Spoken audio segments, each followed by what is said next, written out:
오늘은 그리스도인을 위한 인생 설계도 두 번째 시간으로 사랑을 보이라라는 이 제목으로 말씀을 같이 보도록 하겠습니다. 마태복음 22장에 보면 한 율법사가 예수님을 시험하려고 이런 질문을 던집니다. 마태복음 22장 36절에 보니까 이런 말씀이 있어요. 선생님이요, 율법에서 큰 명령은 무엇이니까 하매 그랬어요. 큰 명령은 무엇이니까 라고 얘기를 합니다. 율법에서 큰 명령, 가장 큰 명이 무엇인가요? 여러분 아십니까? 율법에서 가장 큰 명령, 이 명령이라는 말은 무슨 말이냐면은 국립국어원 표준국어 대사전에 따르면 윗사람이나 상위 조직이 아랫사람이나 하위 조직에 무엇을 하게 하는 것 또는 그런 내용, 군에서 상급자나 상위 조직이 하급자나 하위 조직의 군사적 행위를 하게 하는 것 또는 그런 내용이라고 되어 있습니다. 영어 성경은 뭐라고 되어 있냐면 The Great Commandment라고 되어 있습니다. 율법사는 뭐라고 그랬냐면은 위대한 명령이 무엇이냐라고 그랬어요. 위대한 명령이 무엇이냐. 그러자 예수님께서 뭐라고 그랬냐면은 마태복음 22장 37절부터 39절에 보면은 너는 네 마음을 다하고 혼을 다하고 생각을 다하여 주 네 하나님을 사랑하라. 사랑하라에다 표시를 해두셔야 돼. 사랑하라. 이것이 첫째가는 큰 명령이요. 명령이라고 그랬죠? 명령이라고 했죠? The Great Commandment라고 그랬습니다. 명령이요. 둘째 명령은 그것과 같은 것으로서 너는 네 이웃을 네 자신과 같이 사랑하라. 그러니까 사랑하랍니다. 사랑하라. 이 말씀을 한마디로 요약하면 사랑이 가장 큰 명령이라고 말씀하시는 거죠. 사랑이 가장 큰 명령입니다. 주님께서 우리에게 가장 큰 명령을 주신 거예요. 명령. 그런데 주님께서 우리에게 명령하시는 것, 이것은 군대에서 위의 조직이 아래 조직에게 이야기하는 거거든요. 상위 계급이 하위 계급에게 하게 하는 것을 말한다고 했으니까 군대에서 명령을 내렸는데 명령을 듣지 않는다. 그러면 군대에서는 명령 불복종입니다. 전쟁 시에 명령 불복종은 총살입니다. 그 사형이에요. 그러니까 군대에서 명령 불복종은 아주 큰 죄로 다스리는데 그런 명령입니다. 그 명령이 무엇입니까? 뭐 하라는 거예요? 사랑하라입니다. 사랑하라. 누구를 사랑해야 됩니까? 먼저 하나님을 사랑해야 합니다. 그리고 이웃을 사랑해야 합니다. 어느 정도로 사랑해야 합니까? 하나님을 사랑함에 있어서 내 마음을 다해야 됩니다. 마음을 다해야 되고 혼을 다해야 되고 생각을 다해야 합니다. 그렇게 나의 하나님을 사랑해야 되는 겁니다. 이것은 명령입니다. 명령이에요. 명령.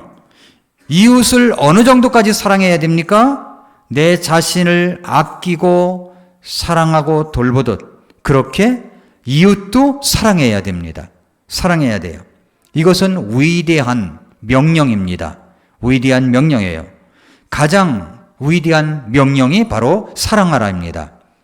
그런데 위대한 명령이 있는가 하면 가장 위대한 사명이 있습니다. 사명, 미션이 있어요. 그것은 예수님께서 마태복음 28장 19, 20절에 주신 말씀입니다.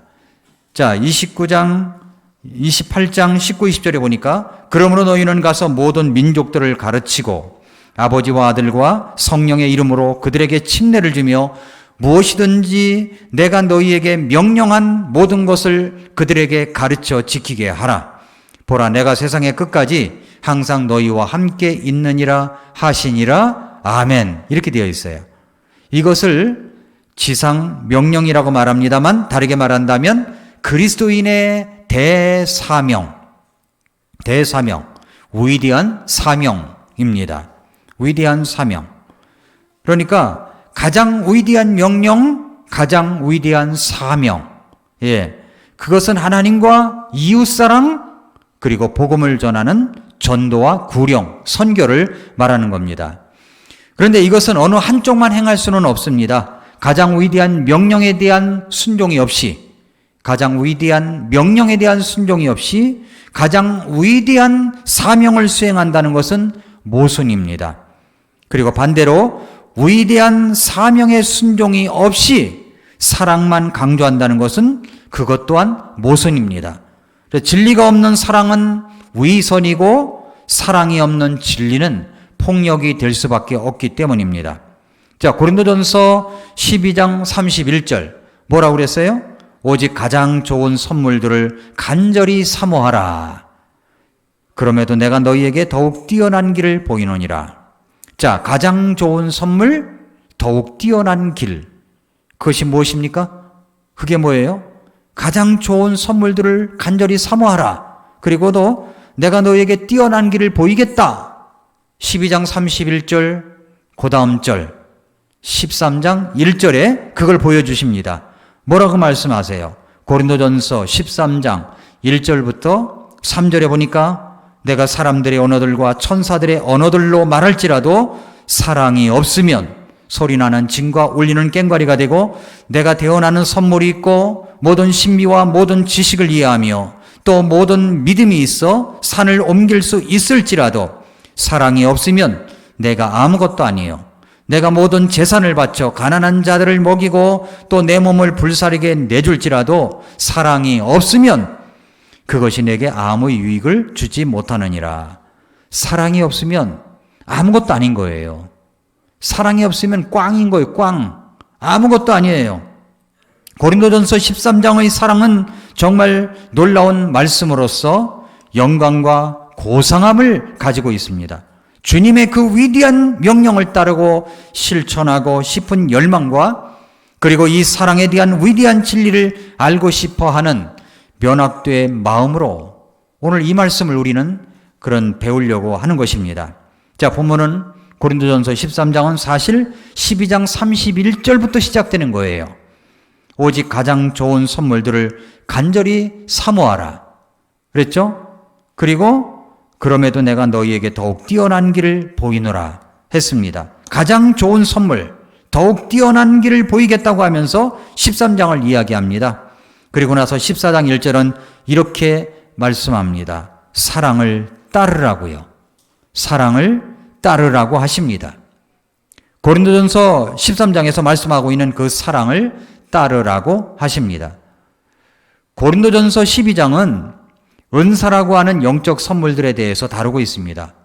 그리고 그 다음 장인 고린도전서 13장은 그 영적 선물을 사용하는 바른 태도, 마땅한 태도, 순전한 동기, 적합한 상황을 다루고 있습니다.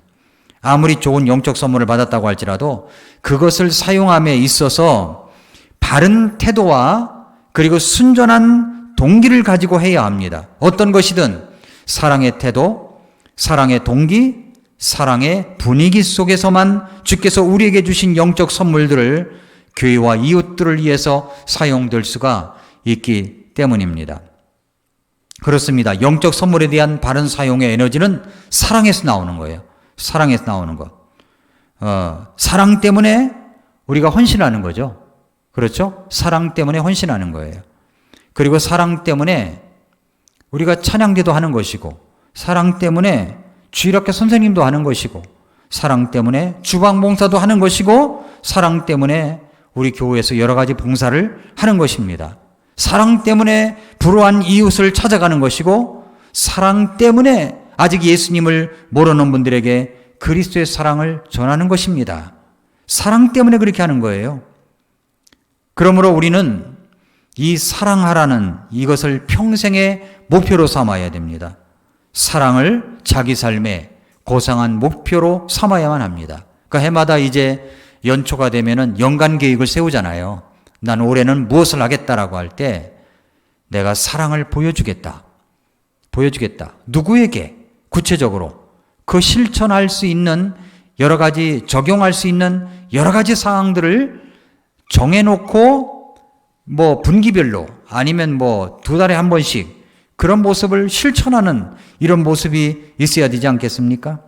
이것이 사랑이 우리에게 지배되어야 됩니다. 성령의 열매는 바로 사랑으로 지배될 때 성령의 열매를 들여다보면 그 안에 사랑이 담겨져 있죠. 우리의 모든 경건생활 그리고 교회생활, 신앙생활은 사랑의 지배를 받아야만 하는 것입니다. 자, 고린도 교회 문제는 하나님으로부터 뭘 받았다고 하는 소위 은사들, 정확히 말하면 영적 선물에만 치중되어 있습니다. 예, 그 유튜브 방송할 때 그 화면을 PPT 띄울 때만 하세요. 예, 있습니다. 고린도 교회 문제는요, 하나님으로부터 뭘 받았다고 하는 소위 은사, 기프트, 그 선물들, 영적 선물에만 치중되어 있었다는 것입니다. 그 성령의 열매는 눈에 보이지 않고 뭘 받았다고 하는 것만 자랑을 합니다. 그래서 뭘 받았다. 그래서 육신적인 동기와 육신적 태도로 이 분열과 파쟁, 그리고 다툼과 시기, 허영과 질투, 부두독이 난무하는 세상보다 더 육신적 집단으로 변질되었던 교회가 바로 고린도 교회입니다. 오늘날 교회도 마찬가지예요. 사랑이 없이 헌신을 하고 봉사를 한다면 경쟁을 합니다. 쓰곤쓰곤합니다. 뒷담화가 많습니다. 질투를 합니다. 비판만 난무합니다. 왜 그럴까요? 그것은 사랑이 없기 때문에 그래요. 사랑이 없이 헌신을 하고 사랑이 없이 어떤 일을 하다 보면은 육신의 한계에 오게 되는데, 육신의 한계에 오게 되다 보면 나중에는 집어 던져버리고 뒤로 물러가 버리고 자빠지고 쓰러지는 이런 경우가 있게 될 수밖에 없습니다. 결국 교회는 사랑의 부족 문제 때문에 문제가 일어나는 것입니다. 그래서 그런 교회들에게, 그럴 가능성이 있는 이 땅의 모든 교회들과 성도들에게 주님은 바로 고린도전서 13장 말씀을 우리에게 주시고 있습니다. 인형을 좋아하는 제인이라는 소녀가 있었습니다. 근데 인형을 너무 좋아하고 자랑을 하니까 이 제인에게 아저씨가 이렇게 말했어요. 어떤 아저씨가 말했어요. 제인아, 네가 인형을 그렇게 좋아하고 사랑하니까 네가 가장 좋아하는 인형을 나에게 보여줄 수 있니? 라고 말했습니다. 그러니까 이 아이가 대답을 하지 않고 가만히 있더랍니다. 그리고 나서 한참 있다가 이 아저씨에게 뭐라고 말하냐면은, 아저씨, 제가 좋아하는 인형이 따로 있어요.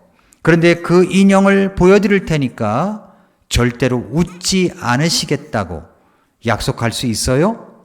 라고 하더랍니다. 그래서 이 아저씨가 이제 웃지 않겠다고 약속을 했습니다. 그러니까 제인이가 자기 방에 가서 자기가 제일 좋아하는 인형을 가지고 나옵니다. 근데 인형을 보니까 깜짝 놀랄 인형이에요. 누군가 보면 버릴 물건으로 취급될 그런 인형이었어요. 코는 주저앉았고 팔다리는 떨어져 나갔고 옷은 다 헤어진 그 낡은 인형. 그래서 이 아저씨가 물어봤어요. 이 아이가 왜 그런 인형을 좋아하는지 그 아이에게 조심스럽게 물어보았습니다. 그러자 그 소녀가, 제인이라고 하는 소녀가 이렇게 말했습니다. 제가 사랑해 주지 아니하면 아무도 사랑해 줄 사람이 없으니까요. 제가 사랑해 주지 아니하면 아무도 사랑해 줄 사람이 없으니까요. 자기가 사랑해 주지 않으면 이 남루한 인형을 사랑해 줄 사람이 없기 때문에 그 인형을 사랑한다는 것입니다. 이것이 바로 우리 주님의 아가페 사랑입니다. 하나님이 세상을 이처럼 사랑하사 독생자를 주셨습니다. 그 독생자 예수님께서 우리의 모든 죄를 위해 죽으심으로 하나님이 우리를 사랑하심을 당당히 제시해 주셨습니다. 우리는 하나님의 사랑, 십자가 예수님을 받아들여 구원을 받았습니다. 뿐만 아니라 주님은 주님의 사랑을 자기 사람을 사랑하시되 끝까지 사랑하셨다고 요한복음 13장 1절에는 말씀하고 있습니다. 그리고 주저앉아 낙심하고 깊은 시름 속에 빠져 있는 그런 사람들을 찾아오셔서 나무라지 아니하시고 이렇게 물으십니다. 네가 나를 사랑하느냐?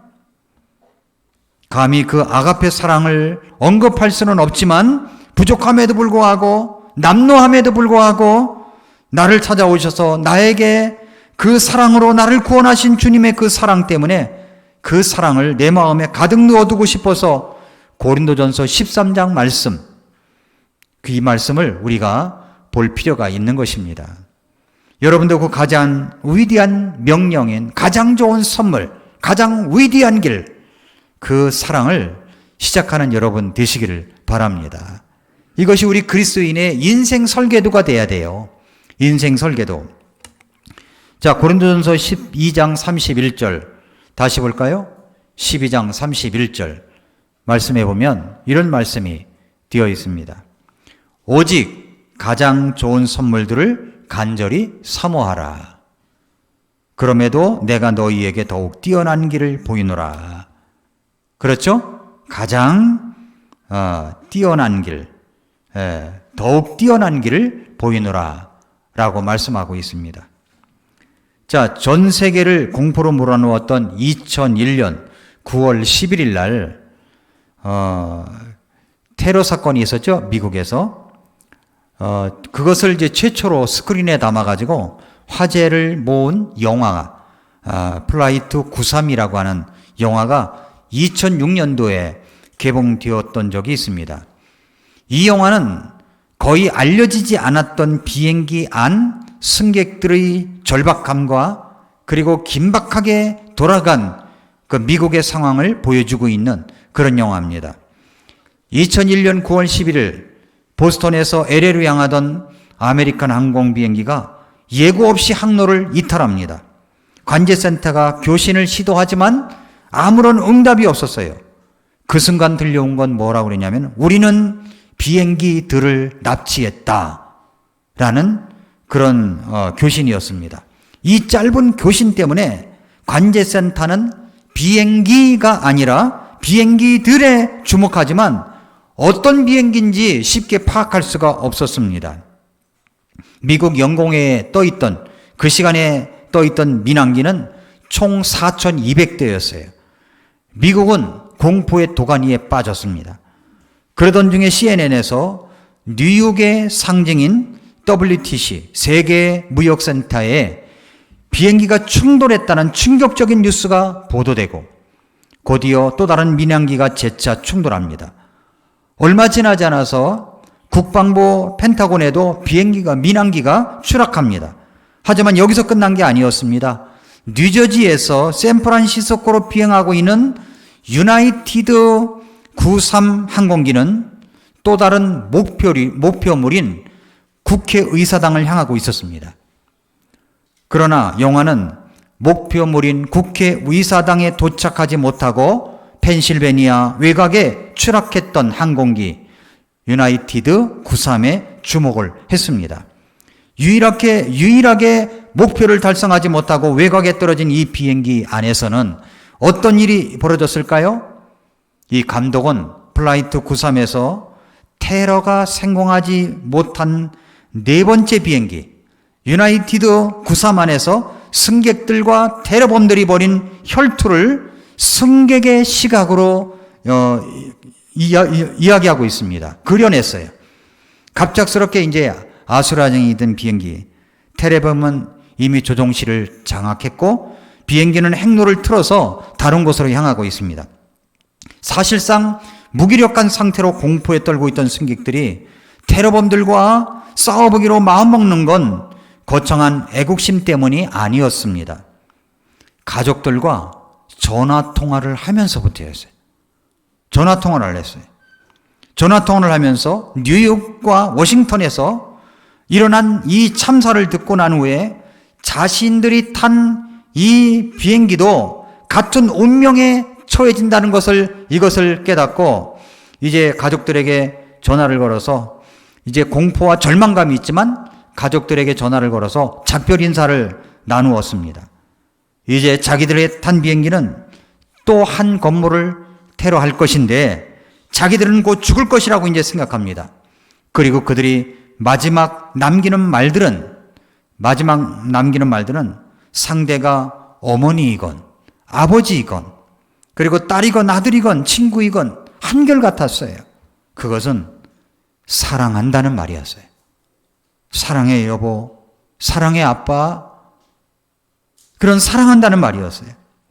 그리고 그들은 이것이 자살 테러범인 것을 알고 몇몇 승객들이 이대로 죽을 거라면 싸워보고 죽는 게 낫다, 이런 생각에 테러범과 맞서기로 결심합니다. 그리고 테러범들과 사투를 벌여요. 비행기는 국회의사당에 미치지 못하고 다른 곳에 추락하고 맙니다. 이런 영화예요. 제가 왜 이런 이야기를 하냐면 그 비행기 안에서 그분들이 가족들에게 남긴 말 때문입니다. 급박한 상황 가운데서도 가족들에게 해줄 수 있는 말이 무엇일까요? 그것은 사랑한다는 말이에요. 사랑한다는 말. 더 사랑하지 못한 것을 아쉬워하며 마지막 할 수 있는 말, 사랑해 여보, 사랑한다 얘들아, 사랑합니다 엄마 아빠, 그 말입니다. 그래서 우리 주님께서 위대한 명령을 내리신 거죠. 오늘 본문인 고린도전서 13장은 그 사랑에 대한 말씀입니다. 1절부터 3절은 이렇게 말씀합니다. 내가 사람들의 언어들과 천사들의 언어들로 말할지라도 사랑이 없으면 소리나는 징과 울리는 꽹과리가 되고, 내가 대언하는 선물이 있고 모든 신비와 모든 지식을 이해하며 또 모든 믿음이 있어 산을 옮길 수 있을지라도 사랑이 없으면 내가 아무것도 아니요. 내가 모든 재산을 바쳐 가난한 자들을 먹이고 또 내 몸을 불살리게 내줄지라도 사랑이 없으면 그것이 내게 아무 유익을 주지 못하느니라. 오늘 말씀은 고린도 교회 성도들이 열렬하게 추구하고 흠모하였던 그들의 자랑, 몇 가지의 어떤 영적 선물들, 자랑거리들을 사랑과 비교하면서 이야기합니다. 그들은 자신들이 갖고 있다고 하는 자랑거리가 있었어요. 사람들의 언어들, 여기 사람들의 언어들, 소위 방언입니다. 천사들의 언어들, 대언하는 선물, 모든 신비와 모든 지식을 이해하는 것, 모든 믿음이 있는 것, 내가 가진 모든 재산을 바쳐 가난한 자들을 먹이고 내 몸을 불사르게 내줄 수 있다는 것, 이런 것들이었습니다. 이거 다 훌륭한 것들이죠. 자랑할 만합니다. 그러나 만약에 이 모든 것에 사랑이 없다면 아무것도 아니라는 거예요. 아무것도 아니다. 그 자신이 공허하게 되고 무가치하게 된다는 말입니다. 그러므로 여기서 언급된 내가 아무것도 아니에요 라는 이 어구는 그 영적 선물들, 아무것도 아니라는 말이 아니라 사랑 없이 그러한 영적 선물들을 소유하고 행하는 것은 무의미하며 무가치하고 자신에게 어떠한 유익도 되지 못한다는 것을 이야기하고 있는 겁니다. 그렇습니다. 사랑은 사랑하기 위해 태어났으며, 이 사람이라는 것은 사랑하기 위해 태어났으며, 사랑이 없이는 실존의 모든 의미와 가치를 상실할 수밖에 없는 그런 존재가 우리들인 것입니다. 자, 그래서 오늘 두 가지를 한번 보겠습니다. PPT 한번 보세요. 보면은 첫째로 사람들의 언어들, 사람들의 언어들. 여기서 말하는 게 이제 소위 이제 개역 성경에 이야기하고 있는 방언입니다. 방언. 흠정정 성경에는 타 언어라고 되어 있죠. 방언. 사람들의 언어들을 할지라도 사랑이 없으면 아무것도 아닙니다. 흔히 말하고 있는 이 방언의 문제는 21세기에 들어와서도 격렬하게 논쟁이 되는 그런 신학적 주제 중의 하나입니다. 하나의 주장은 사도행전의 방언과 고린도전서의 방언은 똑같은 글로사라는 단어로 쓰여졌기 때문에 사도행전의 방언, 타언어는 외국어이며 고린도전서의 타언어, 방언도 외국어다라는 추정입니다. 추정이 아니라 그런 주장입니다. 그러나 또 어떤 이들은 사도행전 2장의 타언어, 방언은 외국어가 맞지만 고린도전서 14장의 방언은 하나님께 말하나니 아무도 그의 말을 이해하지 못하나 그가 영안에서 신비들을 말하느니라고 했으니까 사람들이 알아들을 수 없고 이해할 수 없는 소위 영음 방언이라고 주장합니다. 그런데 이것을 아십니까, 여러분? 이것은 이런 알아들을 수 없는 방언이라고 하는 것은요, 이방 종교의 신전에서도 얼마든지 발견될 수 있는 것들이에요. 딴 종교에서도 다 하는 것들입니다. 그러니까 이것은, 이 방언 문제는 나중에 제가 따로 자세하게 한번 다루겠습니다만은 결론부터 이야기한다면 이것은 고린도전서 14장이나 사도행전 2장에 나오는 이 타 언어, 방언이라는 말은 똑같은 언어를 말하는 겁니다. 언어, 랭귀지, 언어를 말하는 거예요. 그래서 외국어를 내가 배우지 않았는데도 외국어를 하면 복음을 전할 수 있는 거예요. 그런 은사가 있다면 얼마나 좋겠어요. 그죠? 예. 근데 이거를 공부를 안 했어. 근데 하나님이 그걸 은사를 주셨어. 그래서 내가 영어도 하고 일본어도 하고 중국어도 해요. 야, 그런 은사가 있다면 얼마나 좋겠습니까? 그렇죠? 그런데 사도행전 2장에는 그게 가능했다는 겁니다. 그러나 지금은 배워야 됩니다. 지금은 공부해야 돼요. 네. 그래서 우리가 다른 사람들이 할 수 없는 외국어를 하면서 하나님과 기도도 하고 다른 사람들에게 복음도 전하고 찬양도 하고 대화도 한다면 정말 매력적인 일이겠죠? 부러워할 일입니다. 그런데 오늘 말씀이 뭐라고 합니까? 그렇게 사람들의 언어들을 할지라도 외국어를 몇 개 국어를 해. 몇 개 국어를 해요. 제가 알고 있는 분은 5개 국어를 하는 분이 있어요. 5개 국어. 유튜버인데 예수님 믿는 사람이에요. 예수님 믿는 사람인데 5개 국어를 해요. 5개를 해요. 어떤 세미나 가서 저하고 한 방에서 같이 잤어요. 예수님 믿는 사람인데 5개 국어를 해요. 대단하죠? 대단해요. 러시아어도 하고요. 영어도 하고 한국어도 하고 또 스페니시 스페인 언어도 하고 여러 가지를 하는 것 같아요. 그런데 그런 언어들을 우리가 할지라도 사랑이 없으면 아무것도 아닌 겁니다. 아무것도 아닌 거예요. 그래서 사랑이 너무 중요하다는 거예요. 마지막으로 하나 더 보기 원하는 것은 우리가 두 번째로는 천사들의 언어들을 말할지라도 사랑이 없으면 아무것도 아니라는 거예요. 천사들의 언어, 그걸 말할지라도 사랑이 없으면 아무것도 아니라는 거예요. 천사들의 언어 생각해 보셨습니까? 천사가 언어를 사용한다면 천사는 어떤 언어를 사용할까요? 그러나 본문 위에 천사의 언어라는 말씀은 찾을 수가 없습니다. 인간 역사 속에서 천사의 언어는 발견되지 않았습니다. 만약에 천사의 언어를 하는 사람이 있을지라도 사랑이 없으면 그것은 아무것도 아니라는 말씀을 하시는 것입니다. 그러니까 어떤 사람이 말을 예쁘게 하고 친절하게 하면 우리는 이런 말을 하지 않습니까? 아유, 어쩌면 이렇게 천사처럼 말을 해요. 이렇게. 천사처럼 말을 해요. 천사가 말하는 것 같다고 합니다.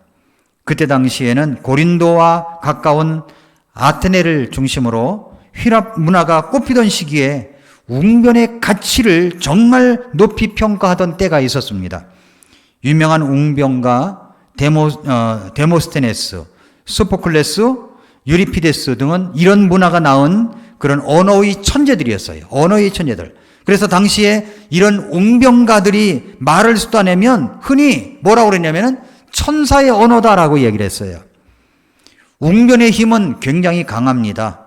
그러나 여기 웅변보다 천사의 언어보다 더 비교할 수 없는 위대한 것이 있습니다. 그것이 뭡니까? 바로 사랑이라는 겁니다. 사랑. 아프리카 대륙을 복음한 리빙스턴이라고 하는 선교사가 있습니다. 그를 통해 복음을 듣고 구원을 받은 원주민들이 이런 말을 했습니다. 우리는 그가 무슨 말을 했는지는 다 기억할 수 없습니다. 그러나 우리는 기억합니다. 그가 우리를 사랑했다는 것을. 그가 우리를 사랑했다는 것을. 생각해 보십시오. 여러분이나 제가 우리 주님 앞에 와서 구원을 받고 믿음 생활을 할 수 있었던 것은 논리적으로 철학적으로 나를 설득하여 이끌었기 때문이 아니지 않습니까? 오히려 십자가의 복음을 통해서 골고다의 언덕길을 오르신 예수님의 모진 고난과 나사로의 무덤 앞에서 거짓없는 진실한 눈물을 흘리시며 예수님이 그를 어떻게 사랑하였는가를 알았던 유대인들의 고백처럼 나 같은 자를 그렇게 사랑하신 십자가와 부활의 그 사랑 때문에 우리가 주님 앞에 나와서 구원을 받은 것이 아니겠습니까? 요한일서 3장 1절에 그랬어요. 보라, 아버지께서 어떠한 사랑을 우리에게 베푸사 우리가 하나님의 아들들이라 불리게 하셨는가? 그런즉 세상이 우리를 알지 못함은 세상이 그분을 알지 못하였기 때문이라고 그랬습니다. 사랑만이 누구든지 어디든지 통할 수 있는 언어입니다. 사랑의 언어는 다 통하는 거예요. 한 번은 전도자인 무디 목사님이 이제 설교를 마치고 사람들과 인사를 나누기 위해서 이제 출입문 쪽에 서 있었습니다. 나가는 분들에게 인사를 하고, 그러니까 성도님들이 나가면서 목사님 오늘 은혜가 됐습니다. 참 말씀 감사합니다. 인사를 하고 나가는데 어느 대학에서 문학을 가르치는 교수님이 찾아와서 말하기를, 목사님의 설교는 좋았습니다만 제가 분석해 본 결과 유감스럽게도 문법적으로 틀린 부분이 50여 군데나 되더군요. 그러니까 목사님들이 설교하다 보면 버벅거리는 수가 있잖아요. 이렇게 떠듬거리기도 하고. 그러니까 50여 군데나 되더군요. 라고 했습니다. 그러자 무디 목사님은 그 교수에게 이렇게 말했습니다. 그렇게 잘 들어주셨다니 감사합니다. 저도 미라클 모닝 하다 보면요, 좋아요 누른 사람이 있고 안 좋아요 누른 사람도 있어요. 이렇게 어떤 때는 그것 때문에 이게 뭐가 감정이 올라오는 것 같기도 하고, 아니 좋은 말씀 듣고 왜 안 좋아요를 눌러? 이런 생각도 들기도 했지만, 야 그래도 끝까지 들었나 보구나, 이런 생각이 드는 거예요. 끝까지 들었나 보네, 참 고맙다. 그래서 어떤 때는 두 개가 올라와 있어요. 두 개, 이거 두 사람이나 이렇게 또 열심히 들었네. 근데 감사하게 되는데, 어쨌든 그랬습니다. 무디 목사님도 설교를 했는데 목사님 50여 군데나 문법적으로 틀렸다고 하니까 무디 목사님이 뭐라고 그랬냐면 이렇게 말했습니다. 그렇게 잘 들으셨다니 감사합니다. 그런데 제가 교수님께 여쭙고 싶은 것이 있습니다. 저는 교수님이 지적하신 대로 억만진창인 저의 언어로 지금까지 수천 명의 사람들을 주께로 인도하며 구령할 수 있었는데, 교수님은 그 정확하신 언어로 몇 사람이나 구령하며 사람들을 하나님께 인도하셨습니까? 이렇게 물었다고 합니다. 아무리 천사의 말을 할지라도, 천상유수처럼 말을 한다고 할지라도 사랑이 없으면 아무것도 아닙니다. 아무것도 아니에요. 그것은 소리나는 징과 울리는 꽹과리처럼 시끄러운 소리일 뿐입니다. 사랑하는 성도 여러분, 이제 우리는 배우지도 않았던 외국어를 잘한다고 할지라도, 또 천사의 언어, 웅변력이 뛰어난다고 할지라도 그것보다 위대한 사랑이 있다는 것을 알았습니다. 그 위대한 사랑으로 뛰는 가슴, 또 사랑 가득한 눈빛, 사랑으로 뜨거운 손길을 뒤찾아서 하나님의 사랑을 갈급해하며 목마르게 찾고 있는 우리의 이웃들에게 사랑의 생수인 십자가의 복음을 전해줄 수 있어야 됩니다. 전해줄 수 있어야 돼요. 그것이 바로 위대한 사랑의 행동인 것입니다. 옛날에 고구마 전도법을 주창했던 김기동 집사님이라는 분이 계시죠. 그 나중에 목사님이 되신 것 같은데, 그분이 이제 토요일 날 오후 3시만 되면 전도를 나가서 어느 무당집에 갔답니다. 무당집에 가가지고 예수님 이제 똑똑 들리면서 예수님 믿으세요? 그러니까 드르륵 열고서 난 무슨 소리 하냐고 가라고 막 이제 야단을 쳤답니다. 똑똑 두들기면서 예수님 믿으세요? 그러면 또 드르륵 열고 막 소금도 끼얹고 막 그러더래요. 근데 어느 날은 이제 똑똑 예수님 믿으세요? 라고 하는데 분위기가 이상해가지고 옆으로 싹 비켰었었는데, 문 드르륵 열자마자 물 한 바가지가 쫙 나오려더라는 거예요. 근데 다행히 피했죠. 비켜서 있으니까. 그런데 나중에 그 무당이 교회 추청해서 예배당에 왔고 구원도 받았다는 이야기예요. 그게 무엇 때문에 그렇게 가능할 수 있었을까요? 사랑 때문에 할 수 있는 거예요. 사랑 때문에. 지금 이제 코로나19로 인하여 모두 다 조심하고 있죠. 모두 다 조심하고 있어요. 우리는 마스크로 우리의 입은 가렸을지는 몰라도 복음을 말하는 것은 가릴 수가 없는 겁니다. 어떻게 해요? 사랑의 눈빛으로, 사랑의 표정으로, 사랑의 손길로, 사랑의 몸짓으로 여러분의 가족들에게, 이웃들에게, 여러분이 아는 사람들에게 예수님 한번 믿어보세요. 내가 믿어보니까 참 좋습니다. 이걸 지속적으로 들으면 달라집니다. 지속적으로 달라지면 달라져요. 컨트롤 할 때 잽을 넣는다고 그러죠. 잽을 이렇게 톡톡톡 치고. 근데 한 방에 무너지는 수도 있지만 잽으로 무너지는 수도 있어요. 제가 옛날에 전도사 때 청년부 사역을 하는데 청년부에 이제 자매님들이 그 종로에 가면 이제 중앙국제법률사무소라고 있습니다. 근데 거기에 이제 자매님들이 몇 명이 나왔어요, 거기에서.